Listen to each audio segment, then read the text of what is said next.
Hi, this is Robert from Mickey Updates, and I'm standing here with Cory Oxman, Senior Animal Trainer at SeaWorld Orlando here, and we're standing at the underwater viewing area of Antarctica Empire of the Penguin here, right after you do this fabulous attraction that I just rode. That is awesome. We're standing here looking at the penguins, and they're just having a blast in there. They love it here. So, what did it take to train the penguins, to get them into the area, to get them set, and so they feel like it's their home?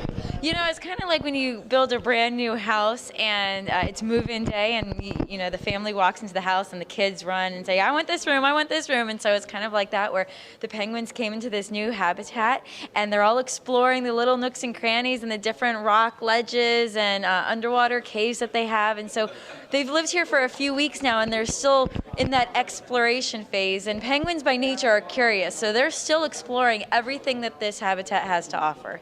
Now, speaking of the training and stuff like that, are more so the personalities of the different penguins? Do they each have different personalities? Does that really show through? They really do. Now, each individual penguin does have its own personality, but we also see different personalities with the different species. So the king penguins, the big ones that you saw, I say that those are kind of like the Labradors of the dog world. You know, the big, lovable, you know, I just want attention from you, and really sweet birds. Then you have the rockhoppers, which are the more feisty ones with a lot of energy and attitude. The Gen 2s are very inquisitive, and you saw that in the ride with Puck, our penguin hero. He's a Gen 2 penguin. It's all about like, wow, this brand new world, and he just wants to explore everything. And the Adelies are also quite curious and fast. The Gen 2s, though, are the fastest. They are the ones that are zipping through the water, turning around, changing direction, flying up out of the water. Wow. That is just awesome. Seeing all them, and you're right, I can kind of see the different personalities between the few, and some are very like this. Real curious one right here. This is a Gen 2 penguin, like Puck.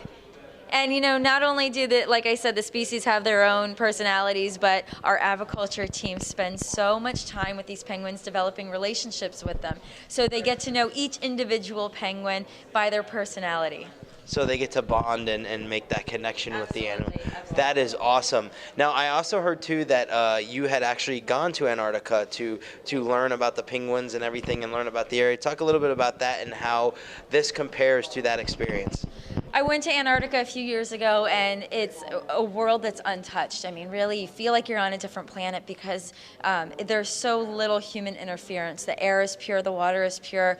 The noise of the penguin colonies, and you know, they're very loud animals when you get thousands of them together, and they're very curious, like I was saying before, and so we had lots of penguins coming up to us, basically like a welcoming committee when we got off the boat, and they would all come up and be like, "Oh, humans, let me check you out. What does your boot feel like?" And they'd give you a little tug, or you know, pull on your pants.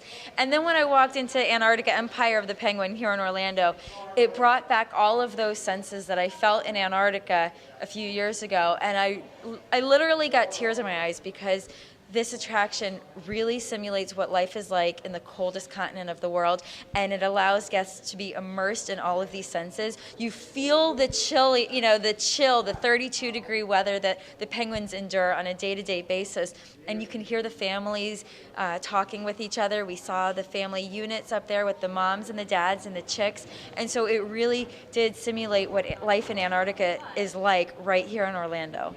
One of the cool things for me was actually seeing them come out in a group and just kind of waddle together in a group, like you said, like a family. That was just awesome. And the whole open glass area enclosure now is so cool, with, you know, them coming up and splashing water everywhere. Talk a little bit about that, the new enclosure. You know, guests are getting up-close encounters with up to 250 penguins, and never before have we gotten this kind of interaction from guest to penguin. And we're really encouraging families to come out and explore this colony of penguins together. There's, you feel the chill because you're in the attraction, you're in the habitat with them. There's a pane of glass. It's only about 2.5 feet tall, so there's no barrier between you and them. And I was doing an interview before, and the penguins came up and splashed water right on us, so we were soaking wet. The camera was wet, so you're really with them, and you're among about 250 penguins that are right there with you. Hearing them, like I said, they're noisy, but it's great to be able to be surrounded in a real colony of penguins. that is just awesome. And you guys definitely have to come down here and check out Antarctica Empire of the Penguin, and check out all these fabulous penguins just splashing around and jumping around, and check out all their different personalities and how playful they are. It's just a fantastic experience. And thank you, Cory, for the interview. You're welcome. Thank you very much. Thank you.